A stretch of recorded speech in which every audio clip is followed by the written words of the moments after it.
भगवत गीता श्लोक क्लास में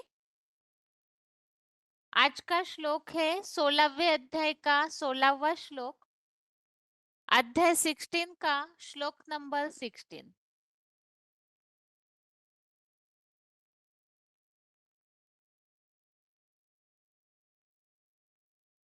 वर्तमान समय की कलयुगी दुनिया में भक्ति मार्ग में इस तरह की एक अलग अलग प्रकार की गलतफहमियां है।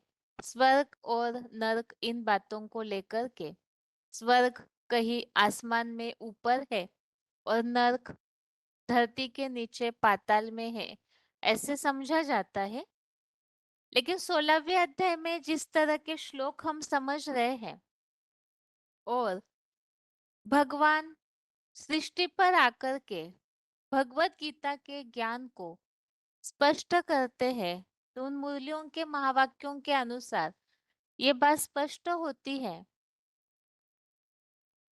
जो 16वें अध्याय में 6वें श्लोक में जो बात बताई हुई है, तो भूत सर्गो लोके अस्मिन् दैव असुर एव च दैवो विस्तरशः प्रोक्त आसुरम पार्थ मे शृणु।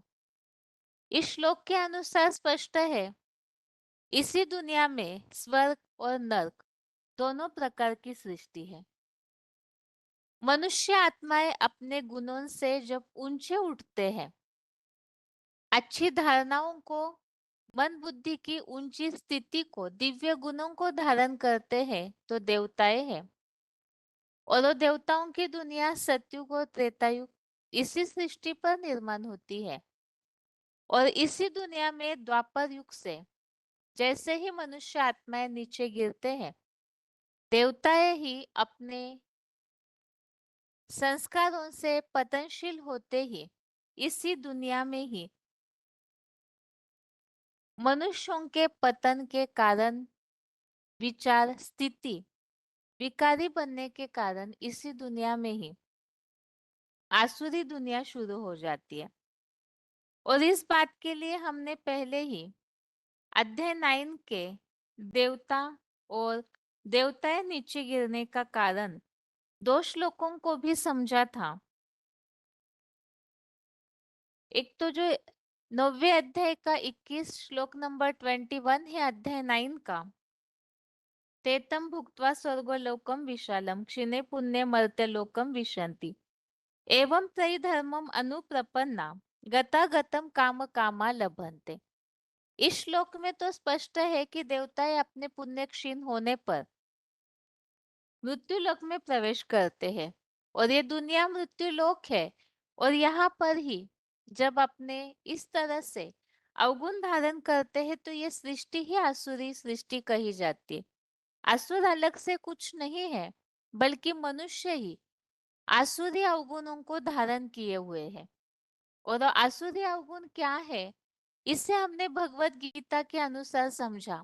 सबसे पहले तो कामोपभोग परमा, करने योग्य कर्म और त्यागने योग्य कर्म, इसकी सही जानकारी न होने के कारण विषय भोगों में ही मनुष्य आत्माएं आसक्त होती है और उसी के कारण से दुखदायी बनते हैं और खुद भी दुखी हो जाते हैं।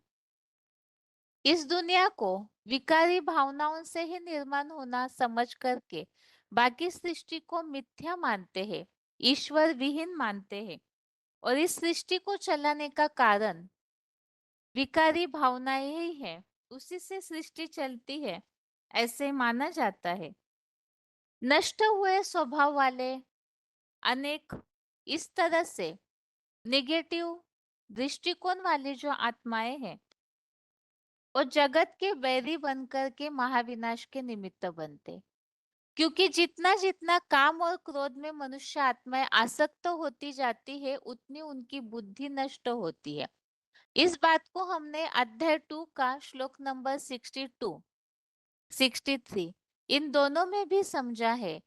किस तरह से संग के रंग से कामनाएं, कामनाएं पूरी न होने पर क्रोध, और क्रोध के कारण बुद्धि मूढ़ हो जाती है, तो स्मृति का नाश, बुद्धि का नाश होकर के मनुष्य आत्माएं स्वयं का ही नाश करते हैं, तो इस दुनिया के विनाश के भी ऐसी आत्माएं निमित्त बनती हैं। इसी के कारण से अनेक अनेक अतृप्त कामनाओं का आश्रय लेने के कारण ही अहंकार, दंभ, मद से भर कर के अपवित्र कर्म करते रहते हैं। तो आज की दुनिया में ये देखा जाता है कि मेहनत बहुत करते हैं, क्योंकि अपनी इच्छाओं की, विकारों, भावनाओं की पूर्ति के लिए ही मनुष्य पूरी ताकत लगाते हैं। लेकिन जितनी उन्हें प्राप्ति होनी चाहिए वो प्राप्ति होती नहीं है। रिजल्ट में असंतुष्टता ही दिखने में आती है। और ऐसे अनेक चिंताओं के कारण, अनेक चिंताएं निर्माण होने का कारण क्या है?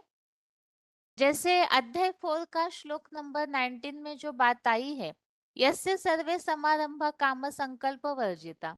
लेकिन आज की दुनिया की यह स्थिति तो है नहीं।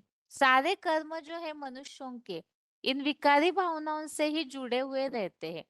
उसी की पूर्ति के लिए ही धन इकट्ठा करने में लगे रहते। अब मेहनत से इतना धन इकट्ठा नहीं हो सकता जो उनकी पीढ़ियां दर पीढ़ियां चलती रहे और उन सबकी विकारी भावनाओं की पूर्ति हो। इसीलिए छल, बल, रिश्वत अर्थात ही गलत तरीके से धन अर्जन करना शुरू करते हैं। इसी के लिए ही यहाँ श्लोक में आया है, कामोपभोग परमा एतावदिति निश्चिता। अर्थात इन भावनाओं को भोगना, विकारों की पूर्ति करना, यही उनका निश्चय रहता है। और ऐसे निश्चय करने वाले जो है सैकड़ों आशाओं के फंदों में जकड़े हुए रहते हैं और अन्यायपूर्वक धन संग्रह करते हैं। और इसी के लिए ही अब इन विकारी भावनाओं की पूर्ति के लिए धन इकट्ठा करने में, फिर ये मिल गया कल वो मिल जाएगा और धन इकट्ठा करना है, इन्हीं विचारों में फंस जाते हैं। और इसके चलते ही फिर हिंसाचार करना, शत्रुओं को मारना, ये अलग अलग तरीके के जो अपने कर्म है उसे करते हैं। इसी के लिए जो यहाँ श्लोक में बताया है, इस दुश्मन को मार दिया, दूसरे शत्रुओं को भी मार लूंगा, मैं ही ऐश्वर्यवान हूँ, समर्थ हूँ, उपभोग करने वाला हूँ, सफल हूँ, इस तरह की भावनाओं में जकड़े रहते हैं। अभी आज के श्लोक में इन्हीं बातों को आगे बताया हुआ है कि अनेक चिंताओं का कारण क्या है? इच्छा। इच्छाओं की पूर्ति कभी होती नहीं है। इच्छाएं ऐसी पूछ है जो कभी भी खत्म ही नहीं होती है। इसी के लिए ही भगवान इस सृष्टि पर जब आते हैं तो उसे काम की अग्नि कहा हुआ है। ये बात भगवत गीता में भी आई हुई है, जो तीसरे अध्याय में विकारी भावनाओं को कामेश क्रोधेश रजोगुण समुद्भव, देह भान से काम और क्रोध निर्माण होते हैं। और इन्हीं के कारण से मनुष्यों का जो बुद्धिगत ज्ञान है वो पूरी तरह से ढक के मनुष्यों को मूर्ख बना देते हैं। और इन्हीं के कारण से अनेक चिंताओं में मनुष्य जकड़े हुए हो जाते हैं। इसी बात को आज के श्लोक में भी और स्पष्ट किया है। आज का श्लोक अध्याय 16 का श्लोक नंबर 16 श्लोक है, अनेक चित्त विभ्रांता मोह जाल समारितः प्रसक्ता काम भोगेषु पतंती नरके अशुचो। श्लोक दोबारा, अनेक चित्त विभ्रांता मोह जाल समारितः प्रसक्तः काम भोगेषु पतंती नरकेषु च। श्लोक का संधि विच्छेद है, अनेक चित्त विभ्रांता मोह जाल समारितः प्रसक्तः काम भोगेषु पतंती नरके अशुचो। श्लोक का संधि विच्छेद दोबारा, अनेक चित्त विभ्रांता मोह जाल समारितः प्रसक्तः काम भोगेषु पतंती, नरके, अशुचो। शब्दों के अर्थ है अनेक चित्त विभ्रांता, अर्थात अनेक विचारों में भटके हुए।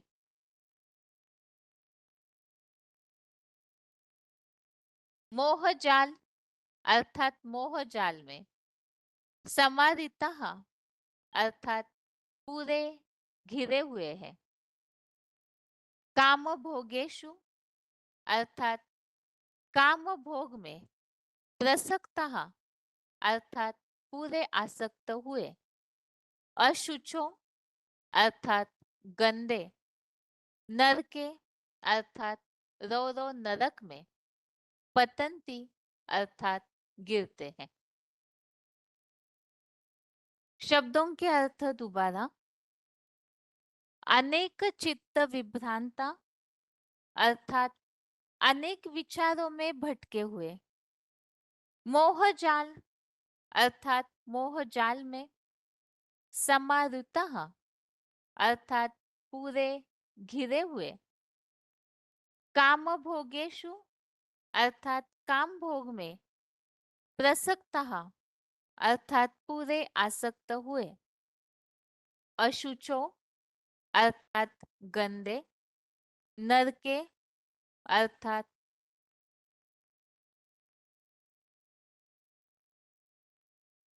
रव रव नरक में। पतंती, अर्थात गिरते हैं।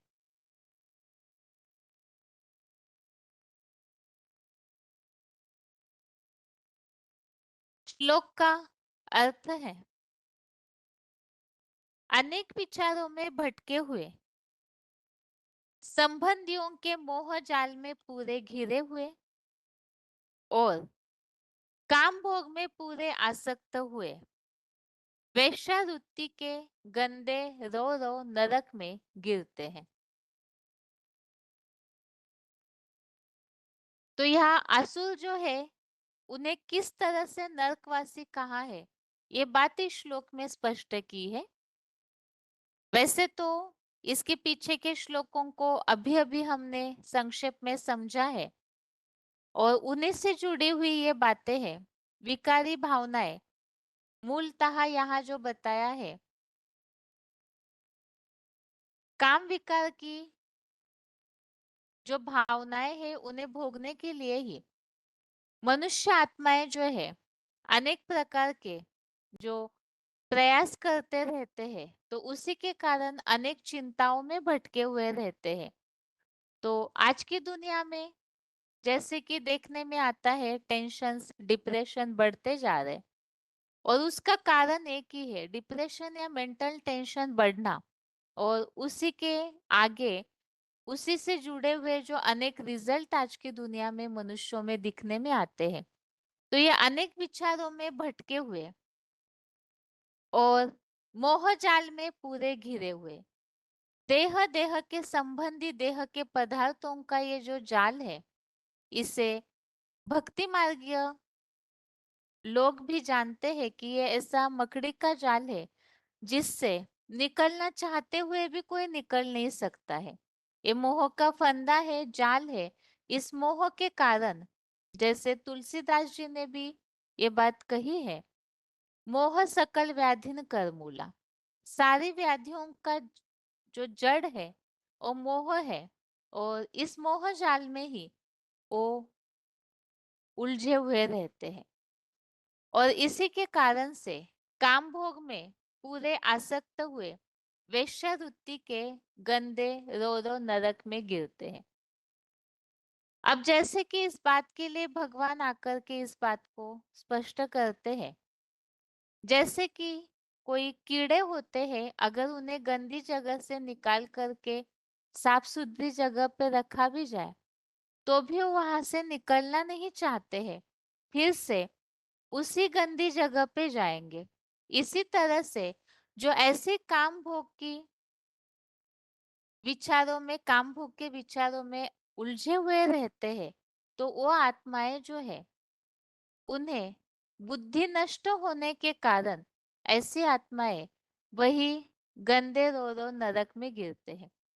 तो यहाँ नरक अर्थात ही नर जो करे सो नरक, अर्थात मनुष्य आत्माएं विकारी भावनाओं की पूर्ति के लिए जो भी कर्म करते हैं उसका रिजल्ट तो निगेटिव ही आएगा, पाप ही पाप कराएगा। तो ऐसे जो काम भोग में पूरे आसक्त हुए हैं वो गंदे रो नरक में गिरते हैं। ये श्लोक का अर्थ है। श्लोक छोटा है और आगे श्लोक का उच्चारण।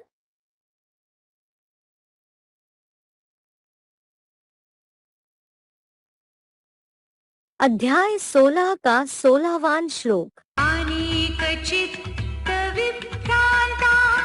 मोहजाल समावृता प्रसक्ता कामभोगेषु पतन्ति नरकेषु च। अनेक चित्त विभ्रांता, अनेक विचारों में भटके हुए, मोहजाल समावृता, मोहजाल में पूरे घिरे हुए, काम भोगेशु प्रसक्ता, काम भोग में पूरे आसक्त हुए, अशुचो नरके पतंती, गंदे रौरव नरक में गिरते हैं। अनेक चित्त विभ्रांता, मोहजाल समावृता, काम भोगेशु प्रसक्ता, अशुचो नरके पतंती।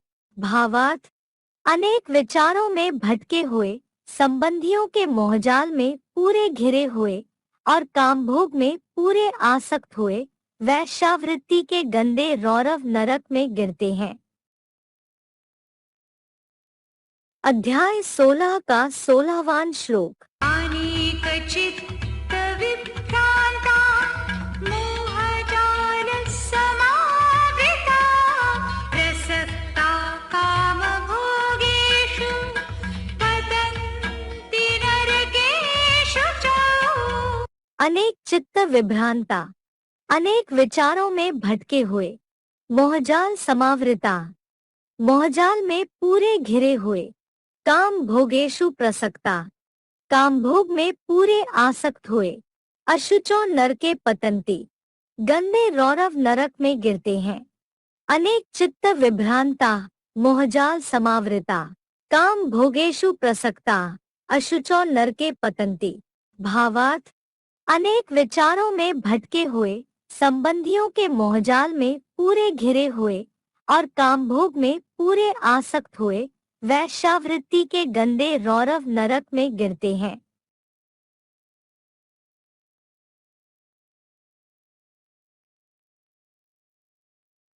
अभी आगे पॉइंट है।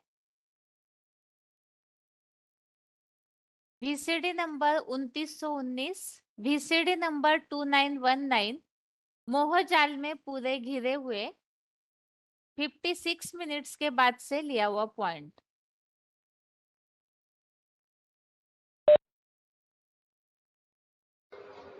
क्योंकि 63 जन्मों में इतना संग के रंग में कुसंग में रच पच गए कि जिनके संग के रंग में रच पच गए वो संग हमसे जल्दी छूटता ही नहीं।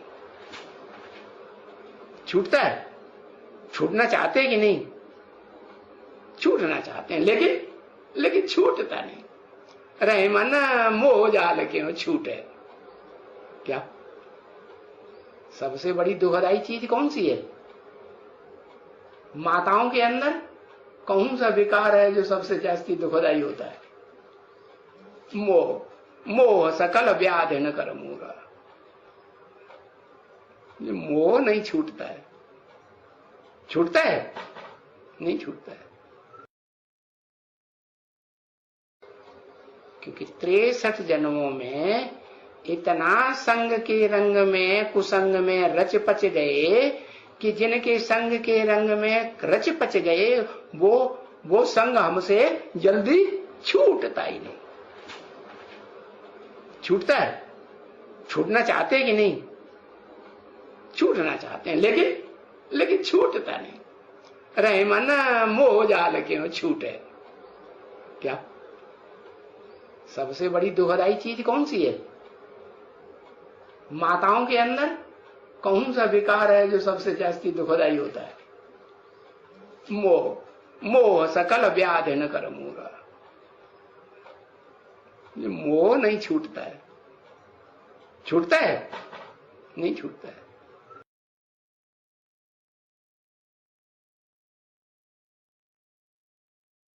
अगला पॉइंट है, काम भोग में पूरे आसक्त हुए रो रो नरक में गिरते हैं।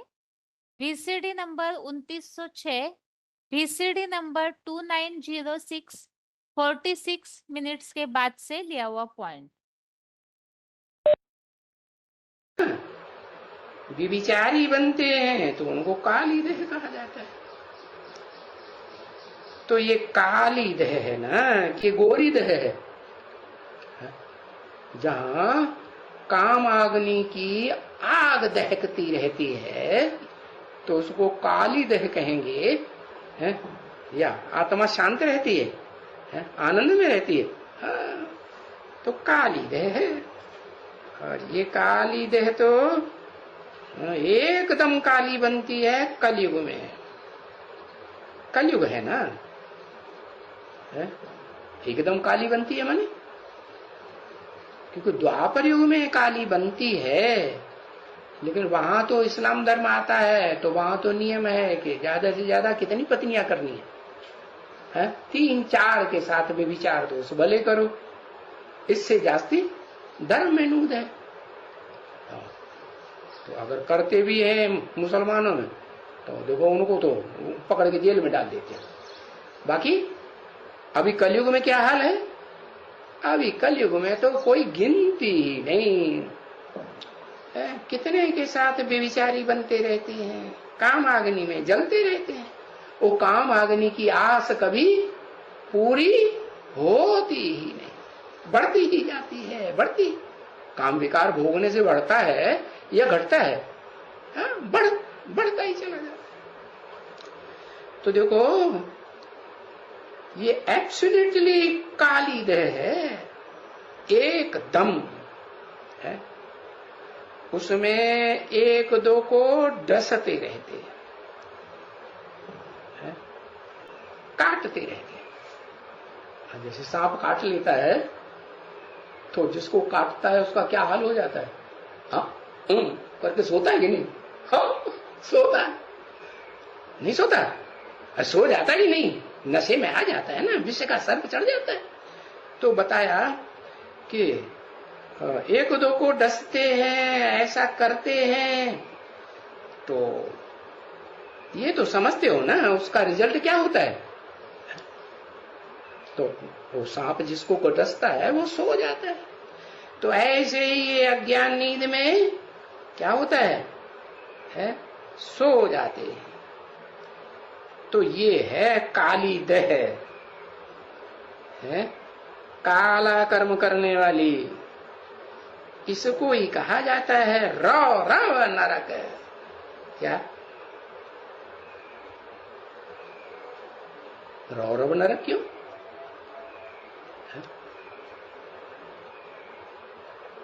तो नाली में कीड़े होते हैं जो रौड़ियाते रहते हैं, ऐसे ऐसे ऐसे दौड़ाते हैं और फिर एक दूसरे को काटते रहते हैं। तो इस काली देह को क्यों कहा रव नरक? कि इसमें जो डुबक लगाते हैं, वो गिरते हैं ना, तो उनका क्या हाल होता है? वो फिर एक दूसरे को काटते रहते। उन्हें पता तो चलता है कि हाँ ये इसके साथ, अरे कोई बात छुपती है क्या? किसी की बात कुछ छुपती तो नहीं है इस दुनिया। तो बताया वो फिर एक दूसरे को काटते रहते। रऊ माना अति नरक। क्या कहा? रऊ माने अति नरक। परंतु मनुष्य को थोड़े ही कुछ मालूम पड़ता है कि हम रव नरक में गिर गए, कुछ नहीं मालूम पड़ता।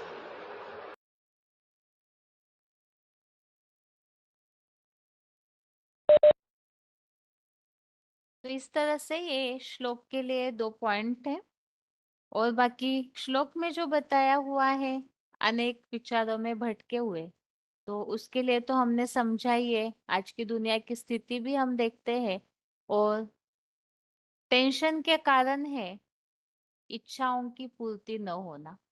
उन इच्छाओं के पीछे ही टेंशन बढ़ते हैं और मनुष्य इसी के कारण अनेक प्रकार के विचारों में भटकते हैं। और यहाँ जैसे पॉइंट में बताया, काम भोग में पूरे आसक्त हुए जो है, इस तरह से रो रो नरक में गिरते रहते हैं।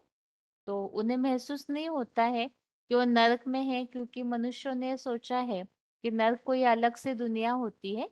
लेकिन इसी दुनिया में विकारी भावनाओं की पूर्ति के लिए जो गलत कर्म करते हैं, अपवित्र कर्म करते हैं, उसे ही नरक कहा गया है। अभी आगे श्लोकों की रिवीजन। 13वें अध्याय के 2 श्लोक है रिवीजन के लिए, 9वां और 10वां। अध्याय 13 का श्लोक नंबर 9, 10। पहले तो है 9वां श्लोक। यहाँ पर हम समझ रहे हैं क्षेत्र और क्षेत्रज्ञ का ज्ञान यही वास्तविक सच्चा ज्ञान है। तो इसीलिए ज्ञान अर्थात ही समझना, जानना, पहचानना। क्षेत्र और क्षेत्रज्ञ की पूरी पहचान होनी चाहिए। तो ज्ञान सहित, समझ सहित, उनके गुणों सहित उनकी पूरी जो जीवनी है उसे जानना ही वास्तव में ज्ञान है।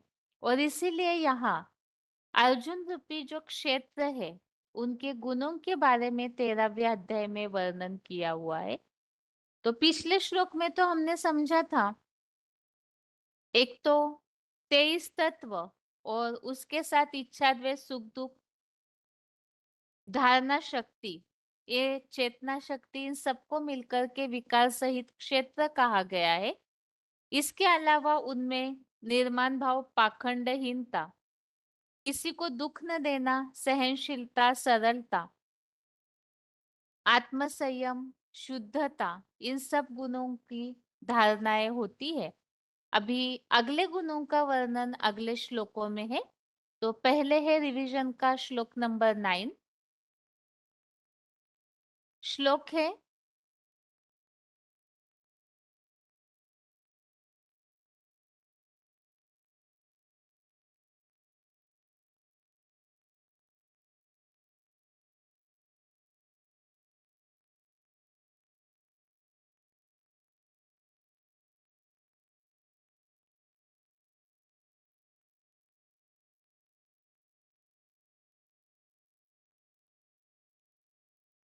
आसक्ति रणभीष्वंग पुत्र द्वार गृहादिषु नित्यं च समचित्तत्वम् इष्टानिष्टोपपत्तिषु।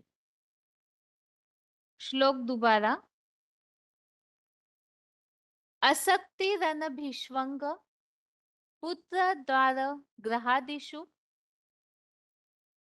नित्यं च समचित्तत्वम् इष्टानिष्टोपपत्तिषु। अर्थात पुत्र, स्त्री, घर आदि दैहिक संबंधों में अनासक्ति, मोह रहित होना और चाही अनचाही रोजमर्रे की अनेक छोटी बड़ी घटनाओं में सदा एक रस रहना। तो यहाँ गुणों का वर्णन बताया हुआ है। एक तो देह के संबंधियों में अनासक्ति अर्थात मोह रहित होना, और कैसी भी स्थिति परिस्थितियां आए तो उसमें सदैव ही एक रस रहना। अब अर्जुन रूपी जो क्षेत्र है वही परम पाठधारी भी है, जो ऐसी स्थिति को धारण करते हैं। तो उनकी जो एकरस अवस्था है, इसका वर्णन चाहे कैसे भी स्थिति परिस्थितियां हो, लेकिन वो हस्ती सदैव अपनी एक रस अवस्था में रहती है। इसी बात को अध्याय 6 में भी वर्णित किया हुआ है, जिसमें परमात्मा पाठधारी के गुणों का वर्णन बताते समय बताया है। अध्याय 6 का श्लोक नंबर 7 में जितात्मनः प्रशांतस्य परमात्मा समाहित शीतोष्ण सुख दुखेषु तथा मानापमानयो। तो इसमें स्पष्ट किया है आत्मजयी परम शांत पुरुष की हीरो पार्टधारी आत्मा अर्जुन महाभारत युद्ध में महानायक के रूप में दिखाए हैं और भगवत गीता में जो परम पार्टधारी है परमात्मा समाहित तो जो परम पाठधारी है उनकी स्थिति के बारे में बताया है कि जो आत्मजयी है वो कैसी भी स्थिति परिस्थितियां हो सर्दी गर्मी सुख दुख मान अपमान में सदैव स्थिर और अडोल रहता है। ऐसे ही अध्याय 6 का श्लोक नंबर 8 में भी बताया है कि कैसी भी स्थितियां हो अर्थात ज्ञान विज्ञान तृप्तात्मा कूटस्थो विजितेन्द्रिय युक्त इत्युच्यते योगी समलोष्टाश्म कांचन। तो कोई भी वस्तुएं हो उन सब में ही यहाँ जैसे बताया है अनासक्ति मोह रहित होना एक रस होना। तो कोई भी स्थिति परिस्थितियां हो उसमें भी एक रस पदार्थों के बारे में भी कोई विशेष मोह न रहना और सभी के प्रति समान भाव। इसके लिए अध्याय 6 का श्लोक नंबर 9 में भी उल्लेख किया हुआ है। स्नेही मित्र शत्रु उदासीन मध्यस्थ कैसे भी साधु हो पापी हो सबके प्रति समान आत्मभाव रखने वाला। हालांकि भगवत गीता में ऐसे कई श्लोक है जिनमें जो भगवत प्राप्त पुरुष है उनके लक्षणों में भी वो किस तरह से एक रस रहते हैं इस बात का उल्लेख अध्याय 12 के भी कई सारे श्लोकों में आया है जिसमें सब स्थितियों में वो कैसे समान रहते हैं उसे बताया हुआ है। अभी आगे श्लोक का उच्चारण और इस संबंधित कुछ बातें।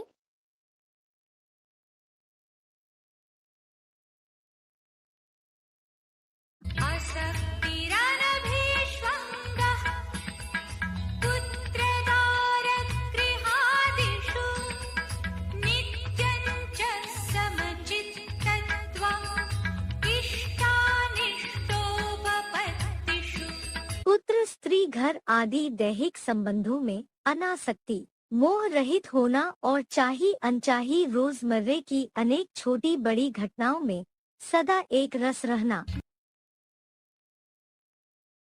आसक्तिरनभिष्वङ्गः पुत्रदारगृहादिषु नित्यं च समचित्तत्वम् इष्टानिष्टोपपत्तिषु।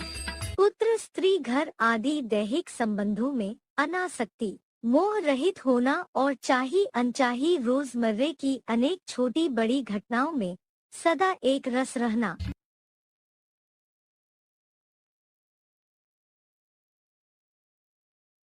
श्लोक में बात आई है पुत्र स्त्री घर आदि में अनासक्ति।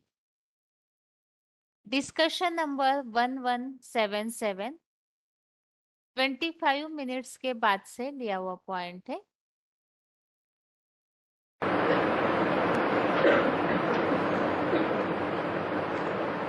बाबा सत्य हरिश्चंद्र कितनी भी बड़ी मुसीबत में झूठ नहीं बोलता, लेकिन अपनी पत्नी और बच्चों को बेच दिया। क्या पत्नी और बच्चों को बेचना झूठ बोलने से बड़ा पाप नहीं है?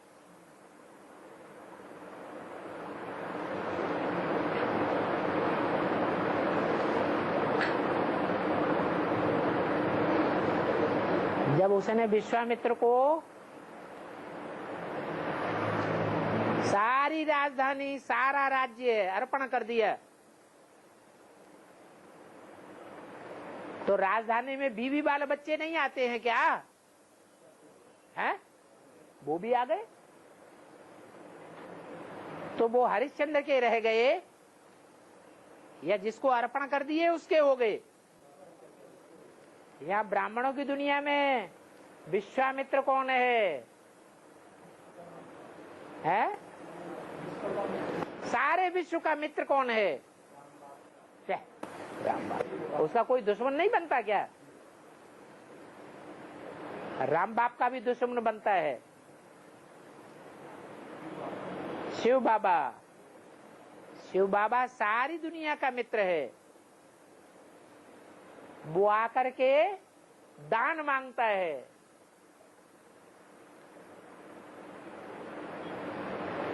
उस दान देने में महादानी कौन साबित होता है? सारी दुनिया तो महादानी साबित नहीं होती, लेकिन हरिश्चंद्र की आत्मा ये पार्ट बजाती है। महादानी राजा हरिश्चंद्र। तो कैसा महादान दिया? बच्चे, तुम मुझे अपना सारा तन मन धन समय संपर्क संबंध स्वाहा कर दो, तो मैं तुमको विश्व की बादशाही दूंगा। तो सब कुछ बाप को अर्पण कर दिया, तो बीवी बाल बच्चे हरिश्चंद्र के रह गए क्या? नहीं रह गए। तो दक्षिणा में गुरु को देने के लिए कुछ बचा ही नहीं।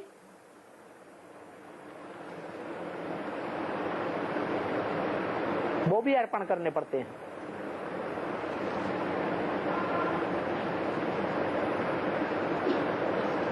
सत्य की धारणा बहुत गहरी बात है। सत्य क्या है, असत्य क्या है, ये सब कोई नहीं पहचान सकता। अगर सत्य असत्य की जानकारी सबको हो, तो बड़े बड़े जज बैठाने की क्या जरूरत है? एक एक जज को लाखों रुपया पगार देनी पड़ती है। ये सब करने की क्या जरूरत है? पढ़े लिखे होशियार लोगों को जज के पद पर बैठाया जाता है। वो सत्य और असत्य का निर्णय करते हैं।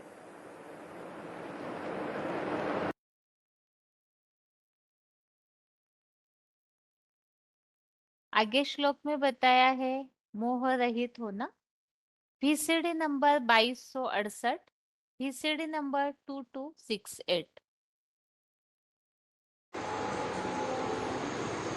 योगी को नष्टो मोह होना चाहिए। किन किन बातों से नष्ट मोह? खास अपनी देह से नष्ट मोह। देह के पदार्थ, लड्डू पेड़ा खीर, कपड़ा मकान आदि, उनसे भी नष्ट मोह। और देह के जो संबंधी हैं, होते हैं कि नहीं?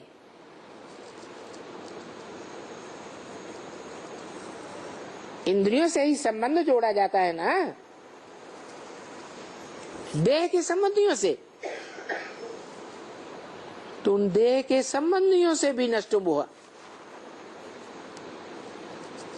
कहां तक नष्ट हुआ?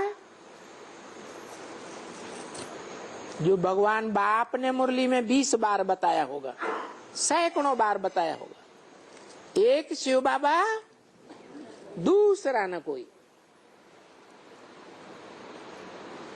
अपनी देह भी नहीं याद रहे, देह के पदार्थ भी याद न रहे, देह के संबंधी भी याद न आए।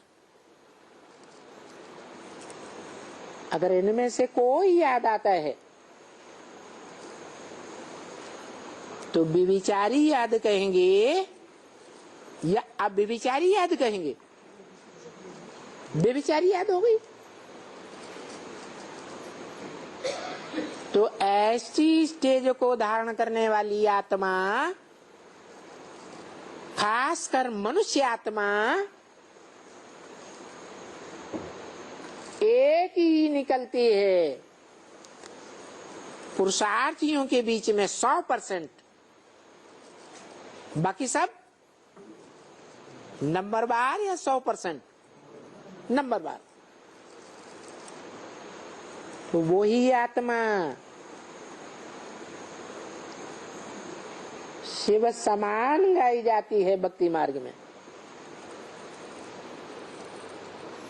जो भगवान बाप हम बच्चों को बताते हैं कि मैं जब आता हूं तो तुम बच्चों को नंबर बार आप समान बनाता हूं। अगर मैं निराकारी निर्विकारी निरहंकारी हूं तो तुम बच्चों को भी नंबरवार निराकारी निर्विकारी निरहंकारी बनाता हूं। तो बनने वालों में जो 100% है उसका नाम शंकर रखा गया है।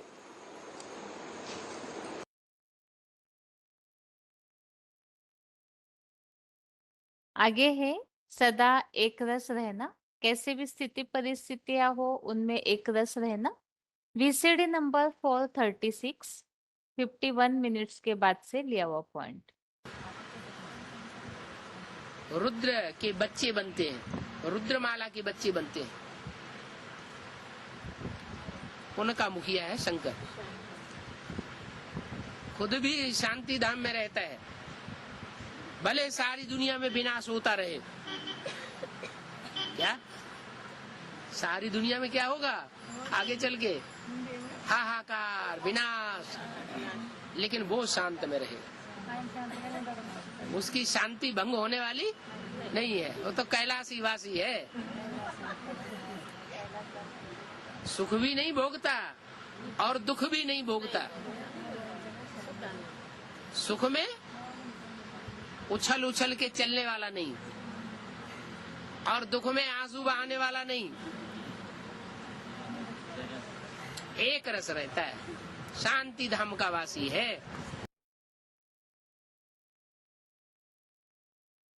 अभी आगे अगला श्लोक है 13वें अध्याय का 10वां अध्याय 13 श्लोक नंबर 10। श्लोक है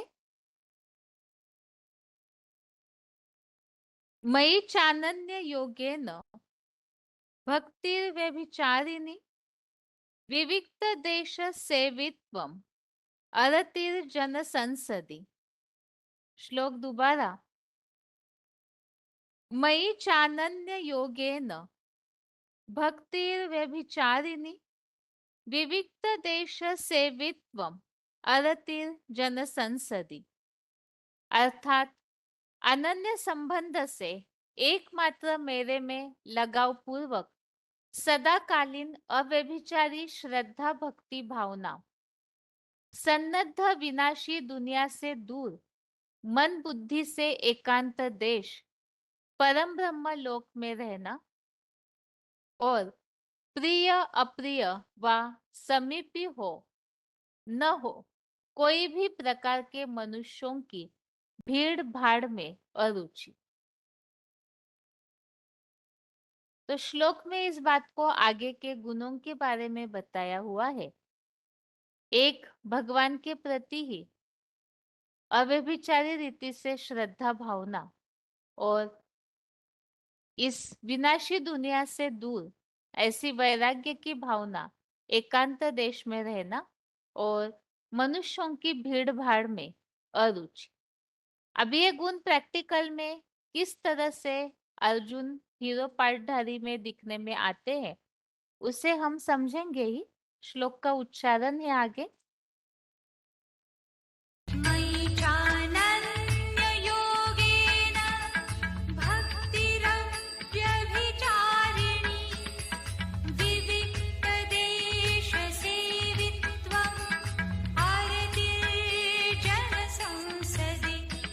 अनन्य संबंध से एकमात्र मेरे में लगाव पूर्वक सदाकालीन अव्यभिचारी श्रद्धा भक्ति भावना, सन्नद्ध विनाशी दुनिया से दूर मन बुद्धि से एकांत देश परम ब्रह्म लोक में रहना और प्रिय अप्रिय व समीपी हो ना हो कोई भी प्रकार के मनुष्यों की भीड़ भाड़ में अरुचि।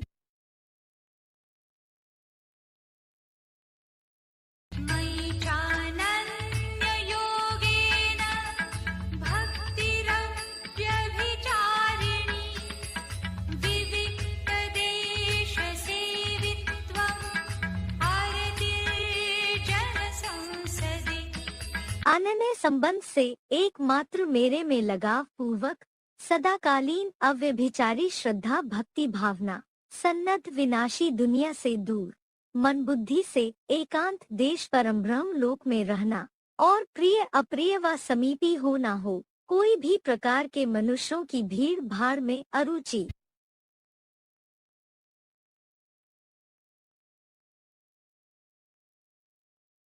आगे श्लोक में जो बात आई है, एकमात्र मेरे में अर्थात एक परम पिता शिव में, भगवान में ही अव्यभिचारी श्रद्धा भावना। VCD number 2356, VCD number 2356।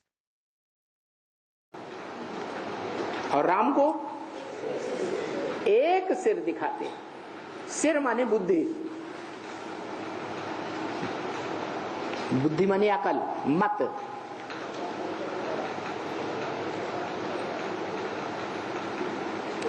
मना राम वाली आत्मा ने एक ईश्वर से मत ली। जो भगवान बुद्धिमानों की बुद्धि है उससे मत ली, बुद्धि ली, और कोई की बात कान पर नहीं धरे। सुनते हुए भी न सुनना, देखते हुए भी न देखना। उसको शास्त्रों में एकलव्य भी कहा गया है, एक को लव करने वाला।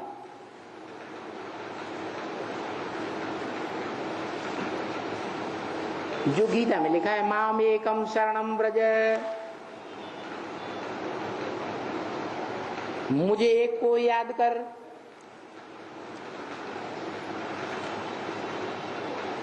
देह देह के संबंधों से, देह के संपर्कियों से, देह के पदार्थों से नष्टो मोहा, मोह नष्ट हो जाना चाहिए। कोई कितना भी जन्म जन्मांतर का संबंधी आत्मा साबित हो रहा हो, क्योंकि बहुत जन्मों की कोई संबंधी आत्मा साबित होगी ज्ञान के आधार पर, तो उससे लगाव ज्यादा लगेगा ना, नहीं लगेगा पूर्व जन्मों के हिसाब से। तो कोई कितना भी गहरा संबंधी हो,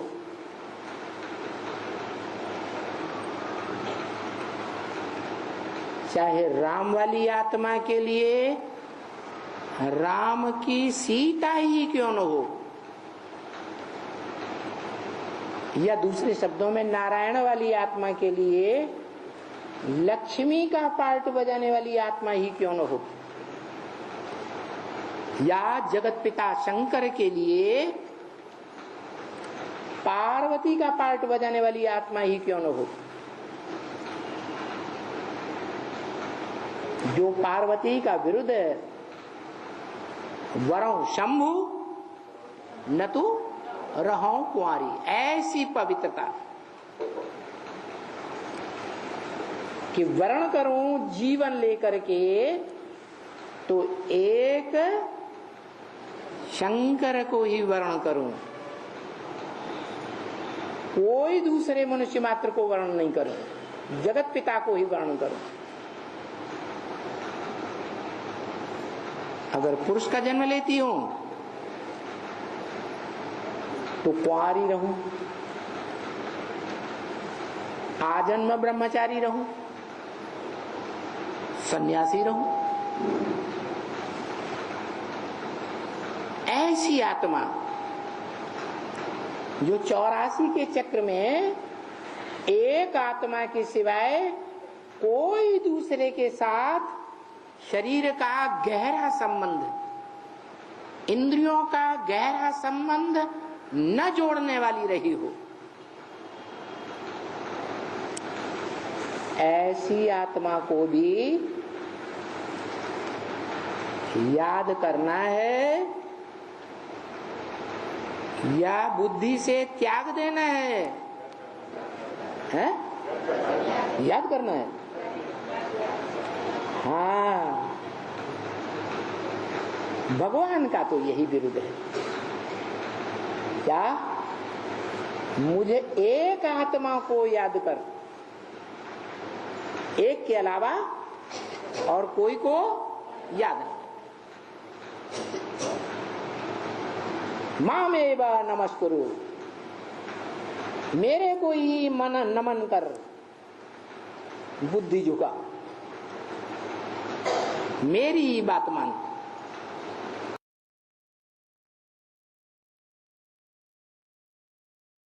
अगला पॉइंट है अनन्य संबंध से मेरे में अव्यभिचारी भावना। VCD number 2378। शिव बाप जिस मनुष्य सृष्टि के बीज रूप में प्रवेश करता है, उसका आधार लेता है, वो आत्मा उस परम पुरुष से जितनी प्रभावित होती है, उतनी दुनिया में किसी मनुष्य आत्मा से प्रभावित नहीं होती। जिसके लिए ये गायन चलता है सब बच्चों के लिए, नंबरवार, एक शिव बाबा, दूसरा न कोई। उसकी यादगार भारत में, महाभारत में किस व्यक्तित्व के रूप में दिखाई गई?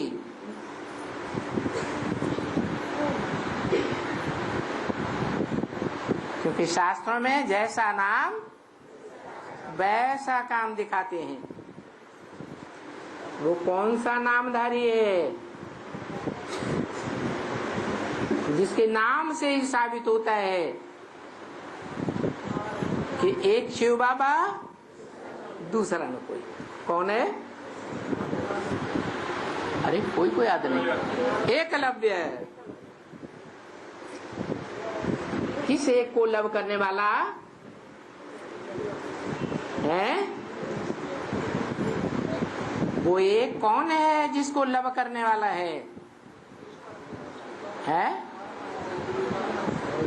जिसको प्यार करने वालों में उसका नाम अव्वल गाया हुआ है।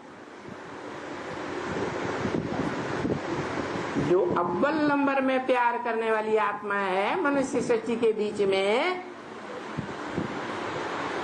उस मनुष्य आत्मा का नाम एकलव्य रखा गया है महाभारत में।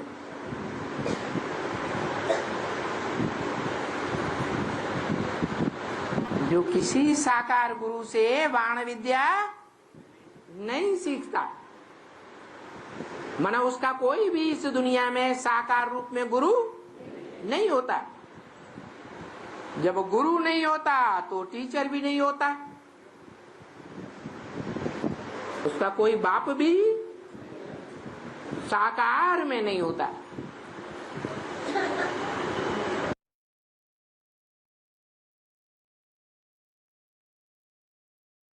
अगला पॉइंट है मन बुद्धि से एकांत देश परम ब्रह्म लोक में रहना। VCD number 2322, VCD number 2322। उन तीनों मूर्तियों में सबसे सशक्त और सबसे ऊंची स्टेज में रहने वाली मूर्ति कौन सी है? शंकर। तो जो सबसे सशक्त मूर्ति है, जो परमधाम के बिल्कुल नजदीक है,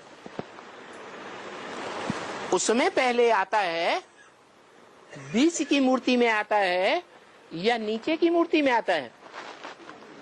पहले किस में आता है?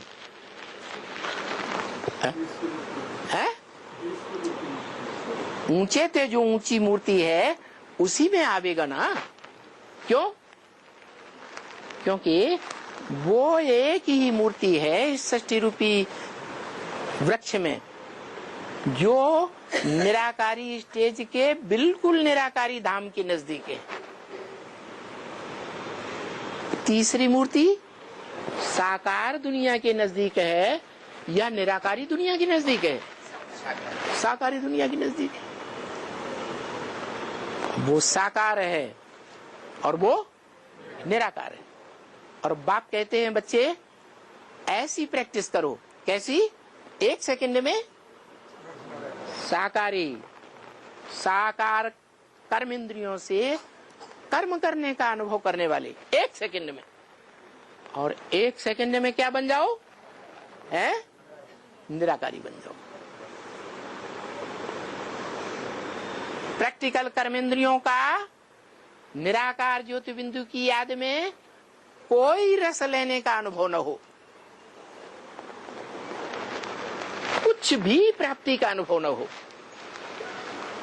ऐसी निराकारी स्टेज लेने वाले जो सत्य रूपी वृक्ष के झाड़ के ऊपर दिखाई गई है। नंगी है, कपड़े पहने हुए है, नंगी है। नंगी का मतलब क्या हुआ? निराकारी आत्मिक स्टेज में है। और वो ही ऊंचे ते ऊंचा भगवंत है इस सृष्टि में। क्या? ऊंचे ते ऊंचा भगवंत है, जिसको हम शिव बाबा कहते हैं। इस सारी सृष्टि रूपी मनुष्य सृष्टि का जो हीरो पार्टधारी है।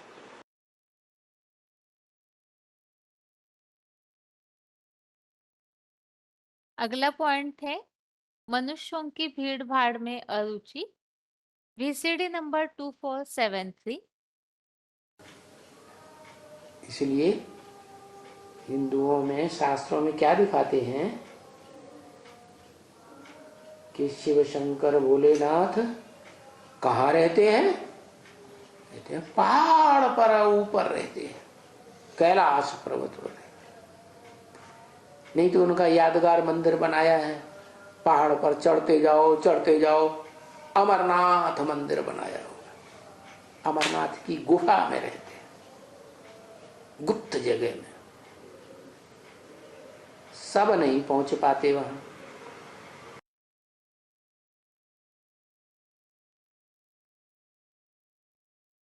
आगे अगला पॉइंट है मनुष्यों की भीड़ भाड़ में अरुचि, VCD नंबर 2801।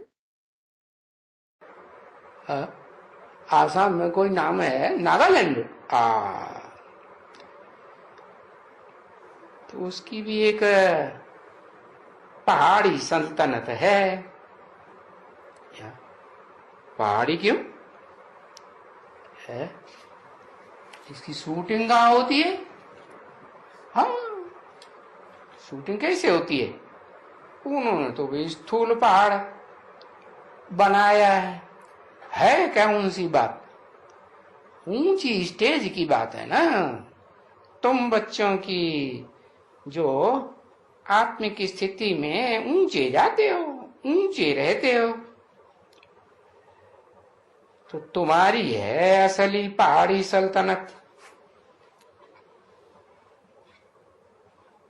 अभी होने की कोई है नहीं। कहते हैं सल्तनत है, और है भी छोटी है, उनकी भी छोटी और तुम्हारी भी छोटी, कि बहुत ज्यादा है? हाँ, थोड़ी है।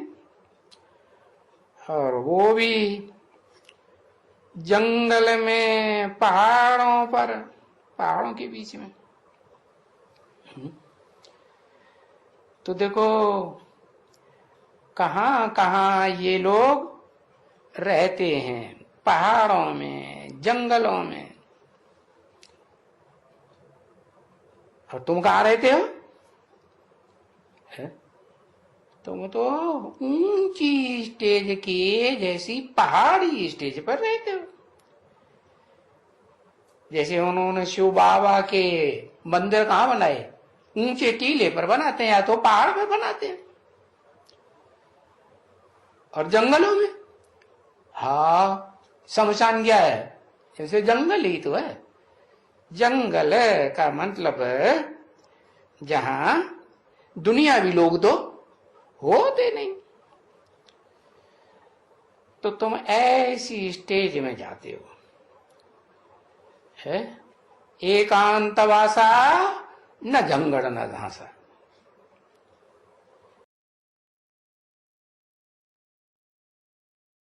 अभी आज के श्लोक को एक बार रिवाइज करके आज का क्लास पूरा करते हैं। श्लोक है 16वें अध्याय का 16वां, अध्याय 16 का श्लोक नंबर 16। अनेक चित्त विभ्रांता मोह जाल समारितः प्रसक्तः काम भोगेषु पतन्ति नरकेषु च। श्लोक दोबारा। अनेक चित्त विभ्रांता मोह जाल समारितः प्रसक्तः काम भोगेषु पतन्ति नरके अशुचो। अर्थात अनेक विचारों में भटके हुए, संबंधियों के मोह जाल में पूरे घिरे हुए, काम भोग में पूरे आसक्त हुए वैश्यावृत्ति के गंदे रव रव नरक में गिरते हैं। तो ये असुरों के लक्षण यहाँ श्लोक में बताए हैं और इसमें पीछे के श्लोकों का अगर कनेक्शन समझे तो ये बताया हुआ है कि जो आसुरी आत्माएं हैं उन्हें त्यागने योग्य कर्म जो है वो पता ही नहीं होता है। इसके कारण से काम क्रोध आदि विकारों का आश्रय लिए हुए और विकारी भावनाओं की पूर्ति के लिए ही अनेक प्रकार के सैकड़ों आशाओं के फंदे में फंसे हुए हैं। कामोपभोग परमा एता वदिति निश्चिता। अब विकारी भावनाओं की पूर्ति करनी है तो उसके लिए उन्हें धन चाहिए, तो धन कमाने के लिए ही छल बल रिश्वत का प्रयोग करते हैं और इसी की पूर्ति के लिए ही उनकी इच्छाएं जो है वो बढ़ती है। तो उसी के कारण अनेक चित्तों में, अनेक विचारों में वो भटकते रहते हैं और संबंधियों के मोह जाल में घिरे हुए। क्योंकि जैसे कि काम क्रोध जो है, इच्छाएं पूर्ति न होने पर क्रोध आता है और इसी से जुड़े हुए लोभ मोह अहंकार, ये सब देहभान से जुड़े हुए विकार है और मोह जाल में भी इसी के कारण से पूरी तरह से ऐसे उलझी हुई और काम भोग में आसक्त हुई आत्माएं नरक में ही गिरते हैं। पॉइंट में हमने समझा था ये तो काली दह है, कामाग्नि है और ये अग्नि जो है इसकी जितनी पूर्ति की जाती है उतना वो बढ़ती जाती है। क्योंकि आग है वो एक बार लग जाती है ऐसी अग्नि तो बंद होना मुश्किल है और इसी के कारण से ऐसी आत्माएं रो रो नरक में गिरते हैं। अर्थात इस तरह से मानसिकता का उनके पतन हो जाता है और उसे ही नरक कहा गया है। ये आज के श्लोक का अर्थ है। इसके अलावा आज के क्लास में रिवीजन में अध्याय 13 का श्लोक नंबर 9 और 10 हमने समझा है। इसके साथ ही आज के लिए गीता क्लास यहाँ ही पूरा करते हैं। ओम शांति।